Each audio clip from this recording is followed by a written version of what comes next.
oh gosh, what's that thing called? Coriander, kuzbara.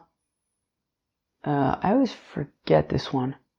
Coriander, kuzbara, and coriander, kuzbara, and oh gosh. I always forget this one. This has happened so many times that I forget this word. Coriander, kuzbara, and oh gosh. Oh. Right, cilantro. Yeah. How come I can never remember cilantro? It's like, I feel like this is the 100th time that I can't find that word in my head. I wonder.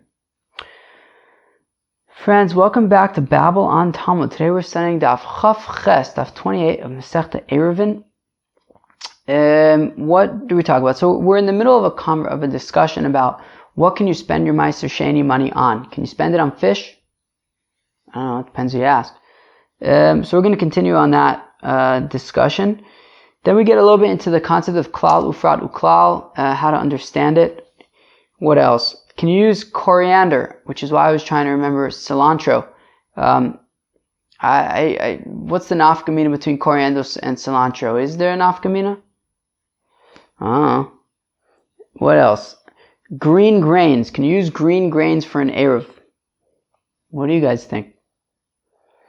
What about non-maturing dates? Can you use non-maturing dates for an ayruv? What else? Hearts of palm. We're mamish going to get into some like brachas sugyas over there at the end of the daf with hearts of palm. Remember that? Daf lamed vav of Masechta Brachas. We had that video from Hawaii of that fellow who cultivates hearts of palm. Okie dokie. So we're at the very bottom of Daf Chav Zayin Amud Beis. So the last thing that we had was we were discussing essentially, can you use maaser shaynee money to buy fish? So we had a machlokas with Rabbi Eliezer and Rabbi Yehuda ben Gadish on the one hand, and then these other Tanaim, these anonymous Tanaim on the other. Rabbi Eliezer and Rabbi Yehuda ben Gadish, they learned out the pasuk by maaser shaynee, which says, "B'chol asher te'aveh nafshecha babakar batzon bayanu v'shechar v'chol asher teshacha nafshecha." So we have three things there. We have anything that you desire. Then we have specifics. We have cows and sheep and wine and other intoxicants. And then we have another sort of more general thing, which is anything that your soul shall ask. So Rabbi Eliezer and Rabbi ben Gadish learned this kind of like big, small, big pattern as a ribui and a miut, which means that it is excluding just one thing. Rabbi Eliezer said it's excluding fish brine. Rabbi Yehuda ben Gadish said that it's excluding salt water. But they both agree that you can spend your maaser shaynee money on fish. These other Tanaim, however, we have two brisas, and these two brisas, they learn out this, they expound this pasuk in a klal, ufrat, uchlal sort of manner. And they actually come to two different conclusions based on klal, ufrat, uchlal, and the Gemara is going to explain how they come to two different conclusions using the same construct, but nonetheless, they are using klal, ufrat, uchlal. One brisa says that what you can spend your money on is something that is mipri ugedule karka, that it has to be something that comes from something else, that can include an animal, and also something that comes from the ground during the days of Bereshit. That has to be something that came from the ground. Now that would include fish. So okay, so let's just keep it at that, right? Something that a fruit from a fruit and comes from the ground, or it really gets nourished from the ground. The other way of learning it would be that from this klal, ufrat, uchlal, what we are learning is that it would have to be something that mamish. Oh, wait, I messed that up. Dag nabbit. What do? I don't do anything. I just keep on going on. No, according to the first way to learn it, right, from the klal, ufrat, uchlal. So what you learn is it has to be a pri from a pri, right? Something like a fruit that comes from another fruit, but it has to be nourished from the ground, okay? Now, the second way to learn from that klal, ufrat, uchlal is that it has to be something that actually was created from the ground during the Yemei Bereshis. And Abai says that the nafkamina is fish. That fish, they get their nourishment from the ground. However, they were not created from the ground, they were created from the water. Okay, so according to the first brisa, according to that first way of learning this klal ufrad uchlal, so you can, right, that klal ufrad uchlal is in the context of maaser shaynee, and it's saying that you can spend your money on anything that is a fruit that comes from a fruit, right? Fish come from other fish, and they come from like eggs or whatever. And also they are gedulei karka. They get nourishment from the ground. Like, that seems to be the assumption. Somehow they get maybe food that comes from the ground somehow. And so that's according to, so the first brisa would include fish. And then the second brisa, though, that says that it has to be something that was created from the ground during Yimei Bereishis, and that would exclude fish that were created from the water. So, therefore, what the Gemara was saying is that Rabbi Eliezer and Rabbi Yehuda ben Gadish, who learn out what you could spend your money on for maaser shaynee from ribui and miut, so they both agree that you can spend your money on fish. However, there are these other two brises that instead of expounding that pasuk by ribui and miut, rather they expound that pasuk klal ufrat uchlal, and we have two brises. One of them, the way that they expound from klal ufrat uchlal, means that you have to spend your money on something that is pri and gidulo min akarka, and that would also include fish, just like Rabbi Eliezer and Rabbi Yehuda ben Gadish. However, where the differing opinion comes is according to the second brisa, who learns out from klal ufrat uchlal by maaser shaynee, that it would have to be something that, right, vlad haaretz, was that what it was? Vlad vlados haaretz, that it needs to be something that during the Yimei Bereishis was created from the ground, that excludes fish, and therefore you cannot spend your maaser shaynee money on fish, and that would be where there's a machlokas between this second brisa as well as essentially everybody else. Rabbi Eliezer, Rabbi Yehuda ben Gadish, also the first brisa. Fine. Now what the Gemara wants to ask, or is asking, is does Abaye really consider fish to be something that gets nourishment from the ground? That is the Gemara's kasha. Right? Umi Amar Abaye dagim gedulei karka nenu. Does Abaye really consider fish to be something that gets nourishment from the ground? But Abaye said in Masechta Makis, Acha putisa. If a person eats putisa, now putisa is some kind of sheretz that swims in the water. So if a person eats this water-based sheretz, loke arba, we give him 4 lashes. We whip him 4 times. Sorry, buddy. Nimala loke chamesh. If he eats an ant, well then we whip him 5 times. Okay? Tzira loka sheish. If he eats a wasp, so we whip him 6 times.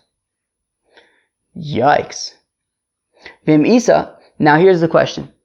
Abaye is saying that a fellow who eats this water-based rodent, so he gets 4 lashes. But if it were true, what we were arguing, or what we were saying, that Abaye says that fish get their nourishment from the ground, well, if that's the case, well then, putisa nami lilke mishum asheretz ashoretz ala aretz. Well then, in addition to the 4 lashes that this fellow gets for eating putisa, we should be able to add on a few more lashes to account for the fact that what he ate is also something that is shoretz ala aretz. And Rashi, I think, says that you should get an additional 3 lashes. Kind of be unfortunate for this fellow, but I guess the guy who's administering the lashes, probably more fun for him. Okay? Nonetheless, our question is, how could Abaye say that fish are gedulei karka, or that these things that grow in the ground, that these things that live in the water are gedulei karka? If that's the case, then this fellow should not receive 4 lashes. He should receive additional lashes, also for sheretz hashoretz ala aretz. So Ella Omar Ravina, rather Ravina says, you know what the nafkamina is between these two brises? These two right, both brises are learning out klal ufrat uchlal from this maaser shaynee pasuk.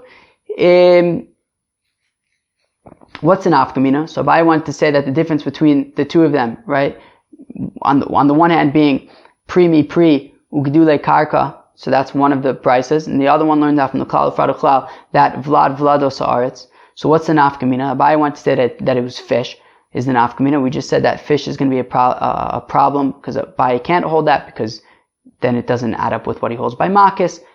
Therefore, Ravina says, what's an afkamina between these two brises? Ofis, ika benayu. The nafkamina is birds. The nafkamina is birds. The manda amar primi pri bigudule karka. So according to the first brisa that learns out that what you could spend your maaser shaynee money on is something that is a fruit that comes from a fruit, and that can include animals also. Fruit is not literally like a bori priya eitz thing. It's something that is born from another thing. So ukidule karka, and it needs to grow from the ground. Haninam gedule karka ninu. Well, birds also get their nourishment from the ground. I guess they eat like seeds and stuff. So therefore, you could spend your money on birds. Now, according to the Mandamar who learns out from the klal ufrad uchlal that it needs to be something that sort of was created from the ground, well, haneofis min harekek nivreu. Okay? Well, these birds, they weren't created exactly from ground, they were created from some rekek, some kind of thing that was a combination of like water and sand and stuff. Okay, so they weren't born from the ground, and therefore you can't spend your money on birds according to that second brisa. Fine. Now, the Gemara wants to know, mandemarbe ofis my time, umandemamit ofis my time. Look, both of these brises are learning out, or expounding the pasuk by maaser shaynee as klal ufrat uchlal, as opposed to Rabbi Eliezer and Rabbi Yehuda ben Gadish that learn it out from ribuy and miut. They're both of these brises are learning out what you're allowed to spend your maaser shaynee money on from the same construct of klal ufrad uchlal. So how can they come to two different conclusions from the same construct?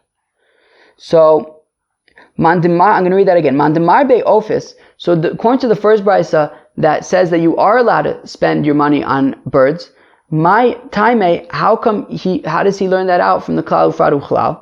Or also like why, what's his approach that enables him to learn that out from klal ufrad uchlal? Mandemamit ofis.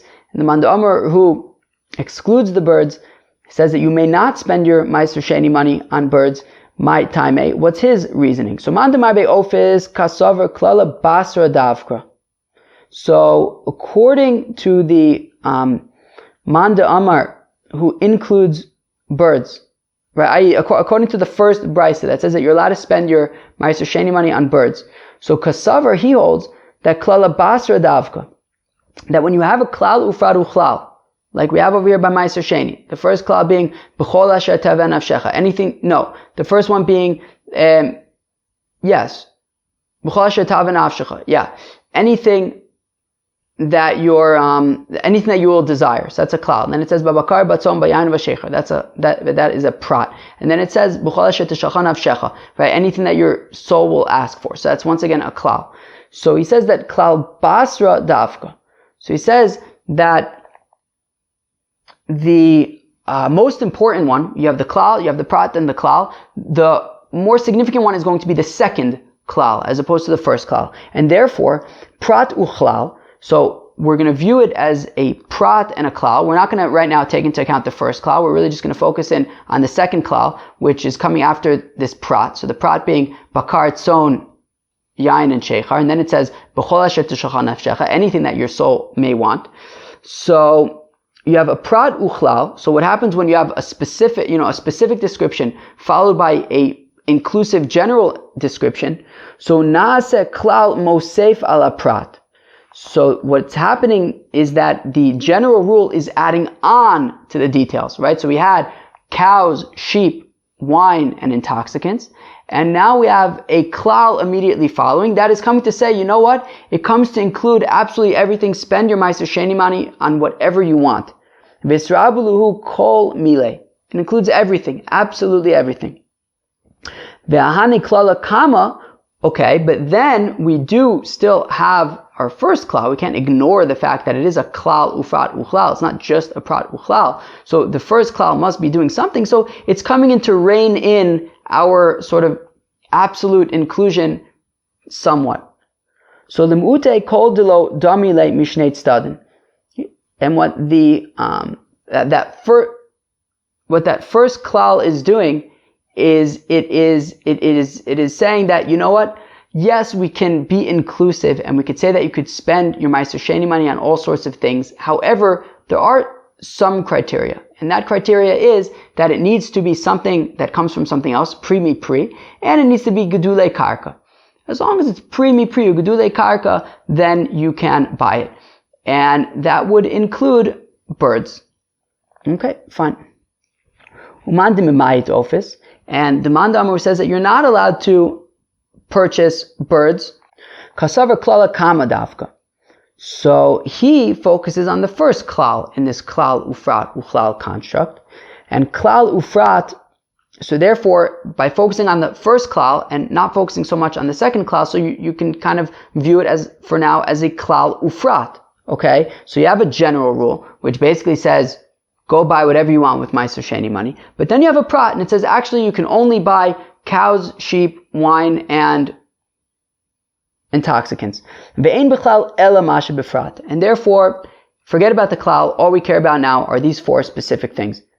Hani in midi achrina lo, nothing else. Ve'ahani klala basra. But you still, the second, you can't just ignore the second klal. It has to be doing something. So, lirabuye kol dedamile mishloshet stud. And says, look, you know what? It's not just cow, sheep, wine, and intoxicants. Rather, you can also include anything that is similar to it in three ways, right? That it has to be a pre. It also has to be gedulei karka, but it also has to be something that actually came from the ground during sheishis mebreshis, and that excludes fish. So that is not fish, birds. Birds. These people are talking about birds. I hope I wasn't saying fish. Fish was Abai. This is now Ravina. We're talking about birds, right? So according to the first brisa that says that the main thing is the second klal, well then it is saying that you can spend your maaser shaynee money on birds. According to the second brisa, who says that really we focus on the first klal, so then it is coming to exclude birds. Alright. But both of them say that you certainly would not be allowed to spend your money on fish. And therefore, both of these, right, because fish don't even get nourishment from the ground, and therefore both of these brisas would argue on Rabbi Eliezer and Rabbi Yehuda ben Gadosh, who say that you are allowed to spend your maaser shaynee money on fish. Okay. Amar Yehuda mishmei de Rav Shmuel bar Shilas mishmei de Rav. Ayruvin b'pa'apuin, you're allowed to use pa'apuin in an ayruv. Don't know what those are. The Arsel didn't know either. Okay, now I have a hard time pronouncing this word. Let's see if I can do it. Uvechal glogos,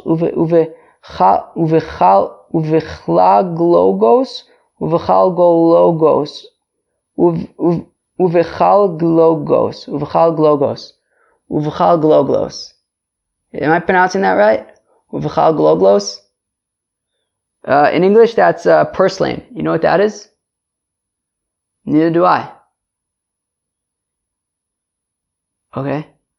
Alright. Well, I don't know. Whatever. Like, we say, what are we saying? That you're allowed to use these things? Alright. So you can use these things. You can use papuin, you can use purslane, you can use gudganios. Right, so coriander. I kind of know, I pretty much know what coriander is. It's cilantro and also kuzbra. You can go to the store in Shuk Machne Yehuda and you just ask them for it and they give it to you. Some people like it, some people don't. Avalo b'chaziz, velo b'kfanios. Or kafnios, kfanios, kipanios, kofnoyososa. Okay? Avalo b'chazis v'lo b'kafnios. But you can't make an ayruv with, what are these things? Green grains and non-maturing dates. Alright? Now, so we had said that you're allowed to use coriander, or cilantro, or kuzbra, whatever you want to call it. So, uvgudganios, mima arvin. Wait, are you really allowed to use, let's just call them gudganios so we don't have to deal with other translations. Ve'atanya, but we learned in a brisa, gudganios merube banim yochlu, chasuche banim lo yochlu.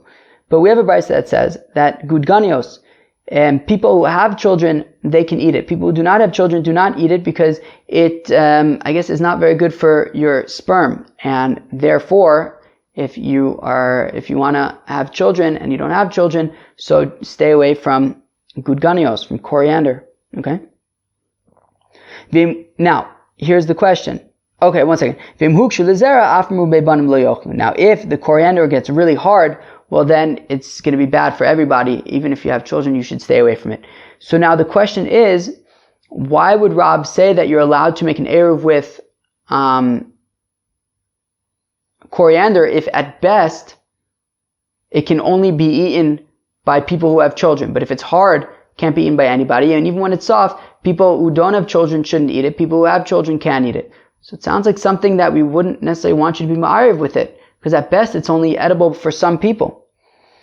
So tirgama ashlo hukshu lezera umerube banim.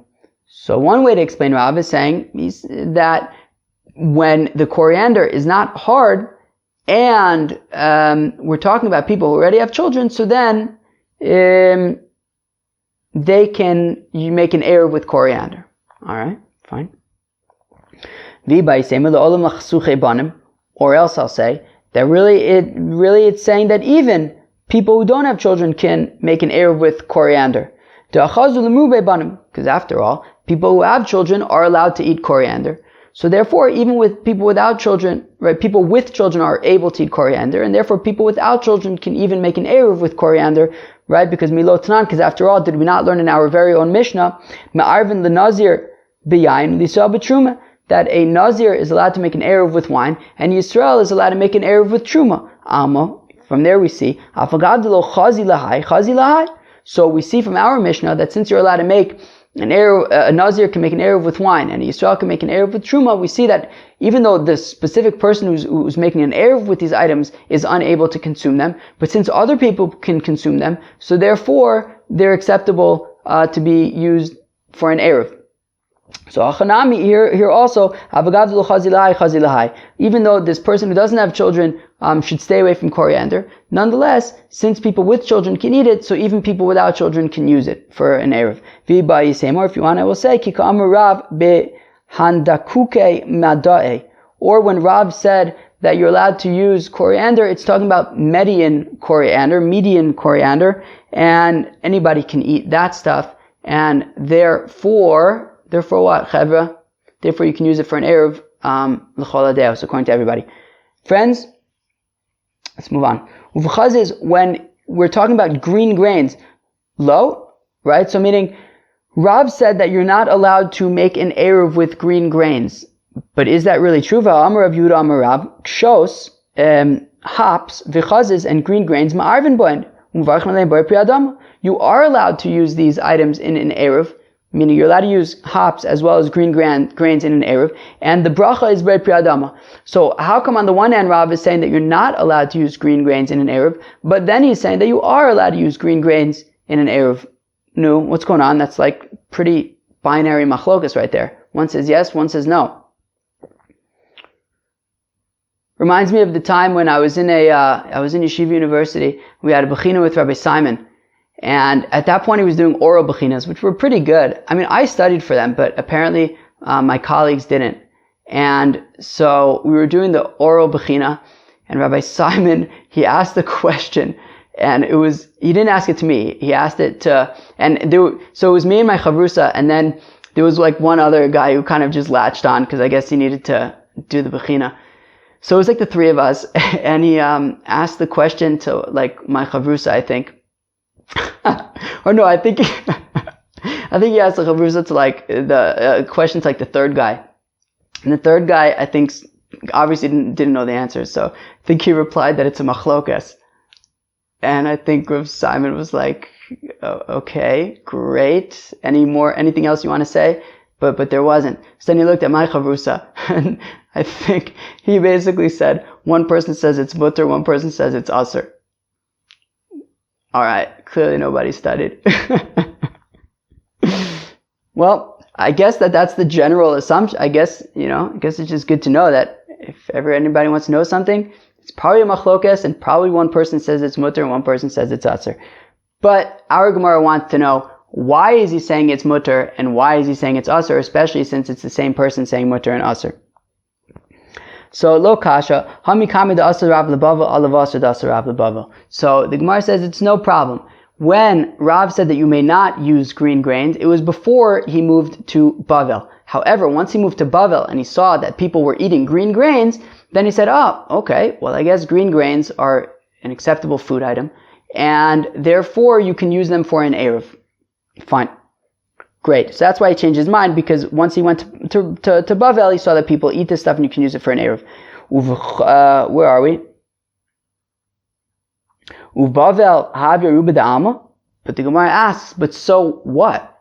Just because they do have this sort of strange practice of eating unripe green grain in Bavel, that doesn't make it globally acceptable. And therefore, the fact that in Bavel they eat green grains does not mean that all of a sudden it's an acceptable food item that you can use for an ayruv.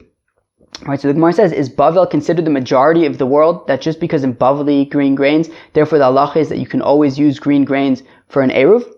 Ve'atanya, but we learn in a brisa, hapul ve'asora ve'atilsan, that beans and barley and fenugreek, shazaran liyerek, that you planted them for their leaves. Meaning, in general, these are things that you plant beans for their beans, and barley for their barley, and fenugreek, I guess, for their fenugreek? What's fenugreek? It's like some kind of a thing, I think. Anyways, so even if so let's say that this fellow planted it for their leaves and not for their like beans or whatever. So b'tela daito etzo kol adam. It doesn't matter that he wants their leaves. The fact of the matter is, people don't plant these things for their leaves. They plant it for their apparently it's called their seed in this context. I assume that their seed is referring to like the barley kernel or the bean itself. I assume that that's what the seed is. Lefichach, and therefore, Zaran Chayev V'Yarkan Pater. Therefore, I don't care that this person planted these things because he wanted their leaves. The fact of the matter is, their seeds, I assume that that's talking about like the bean itself, I guess, is going to be Chayev in maaser, whereas these leaves will not be Chayev in maaser. The point being that even though one person may decide that he wants to do things differently, that doesn't make it, that doesn't change the halacha. And therefore, even though he wants the leaves, these leaves are nonetheless going to be pater from maaser because, the majority of people do not plant these things for their leaves. Hashichlaim, cress, ve'agargir, garden rocket. That sounds like a very fun thing to plant. Shazaran liyerek, that you planted them for vegetables. So when it comes to these things, if you planted them not for vegetables, for their leaves, so misasun yerek vizera, well then you're going to take maaser from both the leaves as well as the seed that they produce. Zaran lizera, if you planted them for seed, so misasun zera v'yerek, also you're going to take maaser from both the zera, the seed as well as the leaves. Zeu. The point of this brisa being that first part of the brisa, which is betela daito etzo kol adam, that even if one person does something differently, that's not going to change any halacha in terms of what's considered accepted. And therefore, Rav had initially said that you may not make an ayruv with green grains because green grains aren't ripe; they're not ready to be eaten. When he came to, and then in another place, Rav says that you are allowed to use these things. And we said, what's the difference? We said, that was after he went to Bavel and he saw that people in Bavel eat green grains. To which we said, who cares what they do in Bavel? That doesn't make, just because in Bavel they eat green grains, that doesn't make it globally acceptable. So kika'amar Rav be diganun yasa. So when Rav said that, what did he say? That you're allowed to make an ayruv with green grains. It's of the garden variety. It's green grains from the garden, and I guess those are globally eaten, and you can use those for your ayruv. Okay. Fine. Sweet. Weiter. Zer gargir l'may chazi. So we said that if you planted, what do we call it? Garden rocket for the seeds, well then you can use that for your ayruv. So no. This has nothing to do with ayruv. If you planted it for the seeds, then you would take maaser from the seeds. So the question is,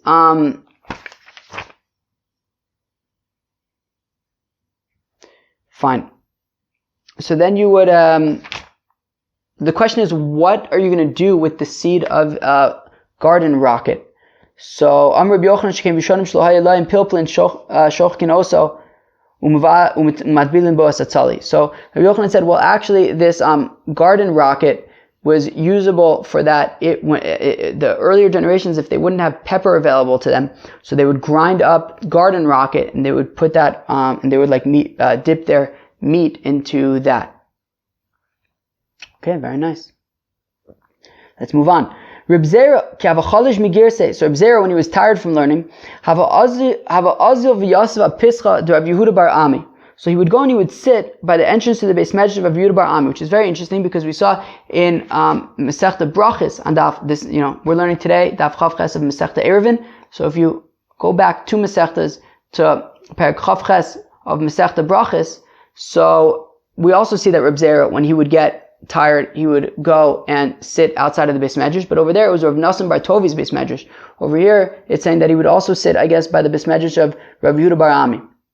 Amar, he said, Kinafke ve'ayle rabbanon eku mikamayu v'kabuhu agra. He says, look, even if I'm too tired to learn now, I may as well just go sit outside the Beis Medrash. When the rabbis come out, I'll stand up for them, and at least I will receive reward for standing up for these rabbis. Nafak also yunuka dvei Rav. And then a young child came out of the Beis HaMedrash, Amrle, and Reb Zera said to this young child, "My agmerech Rabach, what did your teacher teach you?" So Amrle, he says that hops, you make the bracha of Borei Priya Adama, and green grains, you make the bracha of Shakol Niyeh B'Dvaro. Amrle, Adraba, Ipcha Mistavra. To which Reb Zera says, really? That's so interesting, because I would have assumed the opposite, which is, that the hops grow from the air, and therefore that would make more sense to me to be Shakol Niyeh B'Dvaro, whereas the green grains, after all, grow from the ground, and therefore it would make sense that those should be Borei Priya Adama. How come you're saying that the hops are Borei Priya Adama and the green grains are Shakol Niyeh B'Dvaro? And the Gemara says, nonetheless, the halach is like the Yenuka Devei Rav, that hops are Borei Priya Adama and green grains are Shakol Niyeh B'Dvaro. My time, how come? Hi Gomer Peri v'Hai Lo Gomer Peri. The answer is that the hops are complete. They're ready to be eaten. They're fully ripe, and therefore they're Borei Priya Adama, whereas the green grains are not ripe. They're green. They're not ready yet, and therefore they're Shakol Niyeh B'Dvaro. Karabi v'Hai Me'avira Karabi. And Reb Zera, that which you said, that while the green grains come from the ground, the hops come from the air. Well, lohi, it's not true. Kshos nami ma'ara karabe. Hops also are getting nourishment from the ground. Deha kachazinan, because we see the katlinan la lehizmasa umaisa kshusa, because you can see that if you were to cut down the shrub that the hops are growing on, well then the hops would die. Apparently hops, they don't grow directly in the ground. You don't plant them in the ground. They kind of grow. I don't really know what hops are. I think that they're used in beer. I assume it's the same hops. My friend pointed out that Carlsberg has this new beer called Luma. I got it yesterday actually. The mice is pretty good. It's pretty much the same price as the others, like Heineken and those kind of things, but it's actually the mice. It's much better, I think. Yeah, go check it out at your local wine shop. Only if you're of legal drinking age. All right, let's go weiter. But how do we get into this? Right, hops, beer, and right. So they don't grow directly in the ground. You don't plant it. Rather, I guess they grow on shrubs. And the Havamim, I guess Reb Zera was assuming that they don't actually grow in the ground, so therefore they're just maybe almost like a mushroom or something, that they get sustenance from the, not directly from the ground. Anyways, but we said no, even these hops, they get sustenance from the ground, and if you cut down the shrub, well then the hops will die. Okay. Well, I guess that they get sustenance then maybe from the tree, which gets sustenance from the ground, so therefore I guess it's enough to be considered Borei Priya Adama. Interesting. Now, Rav had said that you're not allowed to make an ayruv with kafnios, which were these non-maturing dates. That's what they are. So you're not allowed to make an ayruv with non-maturing dates. Ve'atanya, right? V'chavni osei ma'avin ve'atanya, but we learn in the brayso, kor, hearts of palm, nikach bekesef maaser. So you're allowed to purchase hearts of palm with maaser shaynee money. Ve'ein metami tumas ochlin. But nonetheless, they're not metami tumas ochlin, i.e. they're not a food. But nonetheless, you can purchase them with maaser shaynee money, because as we learned, it just has to be pre, and this comes from a tree, right? Grows from the ground, certainly gedule karka. What else did we say? Yeah, also that it has to be vlados haaretz, kilu, it has to be, it comes from the ground when the world was created. I mean, the hearts of palm fits, ticks all these check boxes, right? Ticks all these boxes, whatever it is. So you could spend your maaser shaynee money on hearts of palm. However, nonetheless, they are not metami tumas ochlin because they're not food. V'chafnios, when it comes to non-maturing dates, nikchos bekesef maaser, so also you could spend your maaser shaynee money on them. U'mitamos tumas ochlin, and they are mitame tumas ochlin, so they are considered food, and therefore they're mitame tumas ochlin. Let's go weiter. Rabbi Yehuda Omer says, Rabbi Yehuda, kor, when it comes to our hearts of palm, hareu ke'etz l'chol dvarav. Hearts of palm are, as far as we're concerned, they are a tree for everything. But again, you would be able to spend your maaser shaynee money on it, because the definition of what you can spend your maaser shaynee money on is not whether it's a food or not. It's about, pre, gedule karka, etc.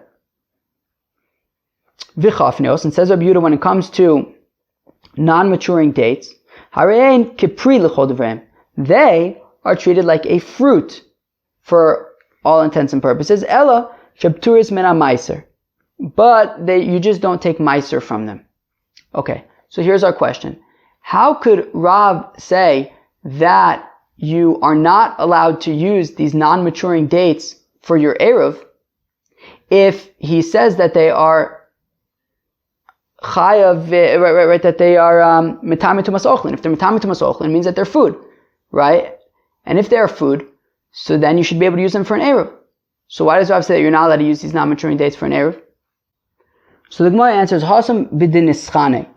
So the Gemara answers that when we say that these non-maturing grapes are mitame tumas ochlin, and therefore they're considered food, well, and you theoretically would then be able to use them for an ayruv, well, that is where they are male non-maturing grapes, because the male dates are not going to become any mature than that. That's essentially their full development.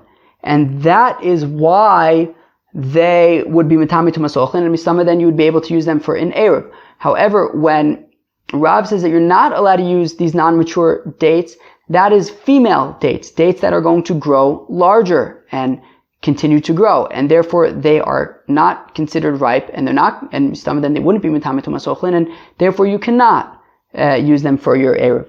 But the Gemara asks, if that's the case, but one second, in the same brayso, right, where we're saying that these non-mature dates are mitame tumas ochlin, and we're saying that they're male dates, that they're not going to get any larger, but Rabbi Yehuda says in that same brayso that they are not, that they are p'turin min maaser.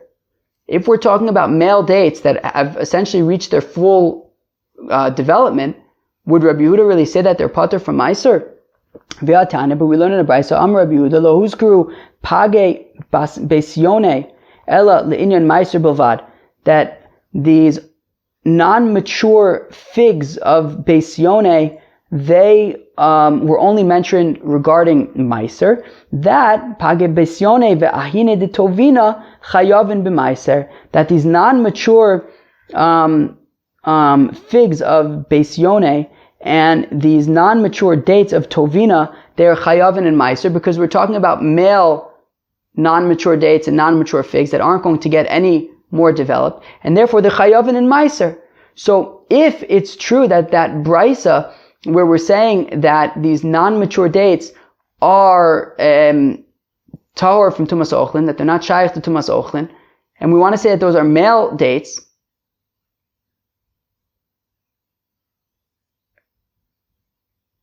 wait, no, that they are tamei tumas ochlin, that they are shaykh to tumas ochlin, i.e. that they are considered food. And we're saying that they're talking about male dates that are fully developed, and that's why they're considered food. Well, if that's the case, then Rabbi Yehuda would say that they are chayavin in maaser. But why does he say that they're pater in maaser? So really, that brisa is not talking about male dates. So rather, it's just talking about regular dates, okay? And therefore, if it's talking about regular dates, well then, how come they would be considered ochel? How come they would be shaykh to tumas ochlin? So le'inyan tumas ochlin, shaynee, right? Meaning, we're talking about non-mature female dates, non-mature dates that are going to grow larger.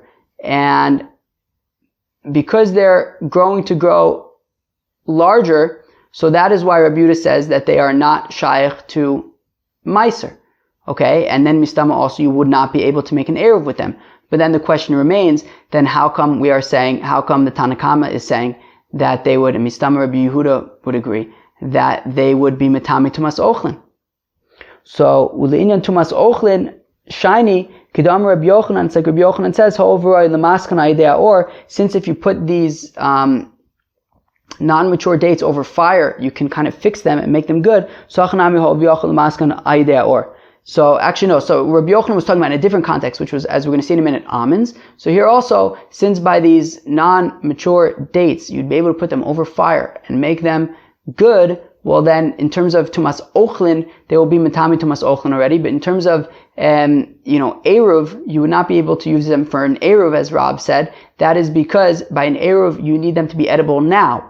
And these aren't edible now. You would first have to put them over a fire to make them good. Therefore, they're not shaykh for an ayruv, but they would be matame tumas ochlin, because since you can make them good over a fire, that would be enough for tumas ochlin. Where did Rabbi Yochanan make his statement about putting something over a fire to make it good? So ahad detanya, on that which we learn in the brisa, shkedim amarim. So if you have bitter almonds, all right, ketanim chayavin gedolim pturin. So the small bitter almonds are chayav in maaser, because the small bitter almonds, they're still edible when they're small. It's only when they get big that they become too bitter and you can't eat them. So gedolim pturin. Misukim, if we're talking about sweet almonds, well then gedolim chayavin, once they get big and good and geshmak, so then they are chayav in maaser, ketanim pturin, but when they're still small and not yet ripe, so then they're pturin from maaser. Rabbi Shimon Rabbi Yossi, so now the Girsa changes it to Rabbi Yishmael Rabbi Yossi. Two interesting things about this. First of all, in Gemara Shabbos and Daf Kuf Yud Ches Amud Beis, we listed all 5 children of Rabbi Yossi. There was no Rabbi Shimon over there. So it makes sense to say it is Rabbi Yishmael Rabbi Yossi. And also, additionally, in Masechta Shabbos, I had a havmina to say that often when Rabbi Yishmael Rabbi Yossi is quoted, he's often quoting his father. And sure enough, here again, we have Rabbi Yishmael Rabbi Yossi Omer Mishum Aviv. He says in the name of his father, Zev Zeh Liftor. That both, when it comes to the bitter almonds, both the big ones and the small ones are going to be pater from maaser, because when they're big, they're bitter, and even when they're small and they're edible, they're not yet ripe, so they can be pater from maaser. And there are those who say that actually what Rabbi Shmuel Rabbi Yossi was saying in the name of his father was that by the bitter ones, both when they're big and when they're small, they are going to be chayav in maaser. We're going to have to figure out why. So Amar Rabbi Illa, Hor Rabbi Chanina, B'tzipore Kedivra Omer Zev Zeh Liftor. So Rabbi Illa said that Rabbi Chanina paskined in Tzipore, which we saw in Masechta Shabbos and Daf Lamed Gimel and Beis, that's where Rabbi Yossi was exiled to. That so in Tzipore they paskin like the one who says that Rabbi Yossi said that both big and small bitter almonds are going to be pater from maaser. Now, according to the thought to say that when it comes to bitter almonds, both when they're big and when they're small, they are chayiv in maaser. Well, I understand the small ones, you could say, because when they're small, they're still edible. What about when they're big? When they're big, they're just bitter. What can you use them for? Or since you can theoretically heat them up over the fire. Okay, fine. Omar Mar, we said earlier, Rabbi Yehuda Omer Kor Areu Ke'etz L'chol Devarav. So Rabbi Yehuda said that when it comes to hearts of palm, it's essentially like a tree for all intents and purposes. So, el shnikach bekesef maaser. But you can nonetheless spend your maaser shaynee money on it because it fits the criteria. Hainu Tanakama. The Gemara says, but that's the same thing as the Tanakama. What did the Tanakama say? Tanakama said that hearts of palm, you could spend your maaser shaynee money on it, but it's not shaykh to tumas ochlin, i.e., it's not a food. And Rabbi Yehuda is also saying that you could spend your maaser shaynee money on it, and for all intents and purposes, it's a tree. So what's the nafkamina between Rabbi Yehuda and the Chachamim and the Tanakama? So Amar Abaye, shalko v'tigno ike benayu. So Abaye says the nafkamina would be if you were to boil and to fry it. If you were to boil it and to fry it, the Tanakama would say it would be considered food, whereas Rabbi Yehuda would say it's still not considered food, it's still considered a tree. Maskif Rav asked the Kash and Abaye, Mi'ika l'manda amar shalko v'tigno lo? Is there really anybody who would say that once already you have boiled and or fried this hearts of palm, is there anybody who would maintain that it would not be a tree? That it would not be food? Ve'atanim, we learned in the Brisa, or v'ashilya, skin and fetus. Placenta, not fetus. No, you don't want to boil a fetus, mistama. Placenta. That's what you want to boil. Ve'atanya, or v'ashilya, ein mitamin tumas ochlin, that the skin and the placenta are not mitamin tumas ochlin. Or sheshalko v'shilya shechishiv aleh mitamis tumas ochlin. But if you were to have boiled the skin, or if you have even thought to eat the placenta, well then it is mitame tumas ochlin. So we see that if skin and placenta can be boiled and fried into being food, well then certainly hearts of palm, if you boil it or fry it, so then it would be considered food. So Ela Amar Rava Ika Benayu Bracha. So Rava says rather the nafkamina between the Tanakam and Rabbi Yehuda is going to be in terms of what bracha do you make on hearts of palm. Now the rest of this until the end of the sugya is kilu a verbatim quote from Masechta Shabbos Daf Lamed Vav, Masechta Brachas Daf Lamed Vav. So bracha, right? So bracha. The imar, as it was stated, core when it comes to hearts of palm. Rabbi Yehuda Omer Bori Pri Adama. Ushmul Amar Shakol Niyabedvaro. Rav Yehuda Amar Bori Pri Adama Ochlehu. Ushmul Amar Shakol Niyabedvaro. Kemen Shesof Ulakshos Lo Mavachin Aleh Ilave Bori Pri Adama. So we have machlokas between Rav Yehuda and Shmuel in terms of what bracha do you make on hearts of palm. Rav Yehuda says that you make a bracha of Bori Pri Adama, and Shmuel says that you say Shakol Niyabedvaro. Right? So now we just said that Rav Yehuda says Bori Pri Adama because Ochlehu, because it's food. It's food, therefore, and it grows from the ground. So therefore, it's Bori Pri Adama. Since in the end it's going to get hard and become a tree, so therefore you're not going to say Bori Pri Adama, rather just Shakol Niyabedvaro. Amar le Shmuel Rav Yehuda Shinana Kavasech Mistavra. So now Shmuel says to Rav Yehuda, sharp one, it makes sense to be like you, because after all, radishes, if you leave them in the ground, they will become hard, and nonetheless you say Bori Pri Adama on radishes. So therefore, it would make sense to say Bori Pri Adama on hearts of palm as well. Velohi, the Gemara says it's not true. It's known natoi inche adaita defugla dikla lo natoi inche adaita dekora. The difference is that when you plant radish to eat it before it gets hard, but you don't plant palm trees in order to eat the hearts of palm necessarily. So therefore, it would make sense to say that it is Shakol Niyabedvaro. And therefore, v'afagav the kol Shmuel Rav Yehuda Allah hilchsa kavasi the Shmuel. And even though Shmuel praised Rav Yehuda, the halacha is nonetheless like Shmuel, that he would say Shakol Niyabedvaro on hearts of palm. And tying that back into the machlokas between Rav Yehuda and the Tanakama, Rav Yehuda who says that hearts of palm is like an eitz l'chol dvar, if he would say like Shmuel that he would say Shakol Niyabedvaro, and the Tanakama would say like Rav Yehuda that he would say Bori Pri Adama. Let's go weiter. So Gufa, we said earlier, Amar Rav Yehuda, Amar Rav Kshus, when it comes to hops, v'chazes, and green grains, ma'arvin ben, you're allowed to make an ayruv with them, mvarchin alein Bori Pri Adama, and you say Bori Pri Adama. Kshus b'chama. How much of hops do you need for your ayruv? Kedam Rav Yechiel kam lo ayad, a handful. Hachanami kam lo ayad. Chazes b'chama, how much do you need of green grains for your ayruv? Amar Rabba bar Tuvia bar Yitzchak, Amar Rav kam lo ozilsa de ikre. Like enough for a bundle of the farmers. Okay. Amarav Chilkia Bar Tuvia Ma'arvin Bekalya. You're allowed to make an ayruv with kalya, which is some like really hard, grassy thing. Bekalya Sagadaitech, really, you can make it with kalya, ela biyarka de kalya. No, the leaves of the kalya. Alright.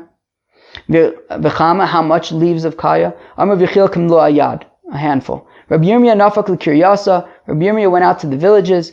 Ba'u minei, they asked him, ma'u la'ayruv b'pulin lachin, v'hava b'yadeh. So they said, hey, can you make an ayruv with moist beans? And he didn't know the answer. Kyasa l'vei midrash. When Rabbi Yirmiyah came to the Beis HaMedrash, Amruleh, they said to him, Hachi Amar Rabbi Yanai. Rabbi Yanai said the following: Ma'arvin b'pulin lachin. You're allowed to make an ayruv with moist beans. V'chama, how much? Amar v'chil kam lo ayad. Okay, seder, a handful of moist beans you can use for an ayruv. Amar Rav Hamnuna ma'arvin b'trad and chayin. Rav Hamnuna said that you're allowed to make an ayruv with raw beets. Ini really? V'amar Rav Chizda silka chaya katul gavra chaya. But Rav Chizda said that a live, i.e. a raw beet, will kill a live man. So, a'u be bashil v'lo bashil. No, it's only going to kill this, right? A live beet will kill a live man when it's like partially cooked. Alright? But if it's like raw, you can use it for your ayruv and you don't have to worry about it killing anybody. Those who say, Amar Rav Hamnuna said, Ein ma'arvin b'trad and chayin. You're not allowed to make an ayruv with raw beets. The Amar of Chizda, Silka Chaya, Katul Gavra Chaya, because Rav Chizda said that a live beet kills a live man. Kachazina and Achle v'lo ma'aseh. But one second, we see that people eat raw beets and they don't die. So also v'bashal v'lo bashal. When Rav Hamnuna says not to make an ayruv with these beets, it means when they're like kind of partially cooked. Amar of Chizda says of Chizda Tavshel Shulchad Yaf Lev V'Tov L'Naim V'Koshkin L'Vnei Me'ayim, as we remember from Masechta Brachos, a cooked dish made out of beets, epis a borscht. So it is good for your heart and good for your eyes and certainly good for your guts. Amar Abaye V'Udiyasav Abetafif V'Avid Toch Toch. That is if it's sitting on the stove and reducing and going toch toch toch toch toch. That is the sound of bubbles, right? Right. Friends, review of Daf Chavches of Masechta Ayruvin. So, right. We continued our discussion about Gidulei Karka when it comes to maaser, shaynee. Can you spend your money on these things? So Abaye says, look, fish are considered Gidulei Karka, and therefore the nafkamina between those two brises that learn out klal ufrad uchlal would be, can you spend your money on fish? But then we said, wait, Abaye doesn't actually hold that, and we brought a proof from Makos. And Ravina says actually what we're talking about is birds. Can you spend your money on birds? But both of these two brises of the klal ufrad uchlal agree that you cannot spend your maaser shaynee money on fish. Unlike Rabbi Eliezer and Rabbi Yehuda ben, what was his name? Rabbi Yehuda ben Gadish, Viter. So, and then we talked about two different perspectives of klal ufrad uklal. One of them is to say that the second klal is the main one, and therefore it's really a prat and a klal that then gets kind of reined in by the first klal. The other one is to say that the first klal is the ikr, and therefore it's a klal ufrat, which then gets added onto from the second klal. Talk about using coriander for ayruv, right? The problem being that coriander is not good for sperm, and therefore people who do not have children should not eat coriander. So how can you use coriander for an ayruv globally if not everyone can eat it? So one way to understand it is that only people with children can use coriander. The other one is to say even people without children can use coriander since people with children can eat it. And then we said maybe it's talking about median coriander, which anybody can eat. We're talking about green grains for an ayruv. So we say if it's the garden variety, then it's acceptable. But if it's other varieties, then it's not acceptable. Non-maturing dates. So you cannot use them for an ayruv, but they would be pater from maaser, at least according to Rabbi Yehuda. In terms of tumas ochlin, they are metame tumas ochlin because you can sweeten them with fire. Talks about hearts of palm. So Abaye says that when they're cooked or fried, so then Rabbi Yehuda would say it's not considered food, and Tanakam would say it is considered food. Rava disagrees and says that the nafkamina between Rabbi Yehuda and the Tanakama is about the bracha. Rabbi Yehuda would say the bracha sha'ako like Shmuel, and Tanakama would say the bracha is by Pri Adama like Rabbi Yehuda. That was Daf Chavches. I hope you have an awesome day. Peace out.